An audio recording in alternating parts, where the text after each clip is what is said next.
Hey friends, welcome back to the channel. Today, I'm going to show you how to take your videos to the next level with some simple but effective color grading in CapCut. Whether you're a beginner or looking to sharpen your editing skills, this tutorial will help you make your videos pop. Let's get started. First, open CapCut and load your video by tapping it to add it to the timeline. Once your video is on the timeline, head over to the Basic settings.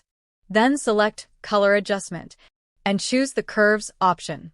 Now, in the white color curve, add 2 points and adjust them to form a graph like this.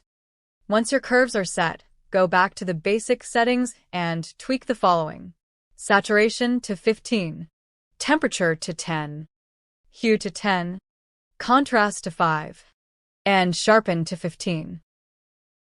And here's the final result. Notice how much more dynamic and visually appealing the video looks now. If you'd rather skip sharpening, here's another option. Use CapCut's free upscale feature to enhance your video quality even further. It's super simple and delivers stunning results. Check out this video.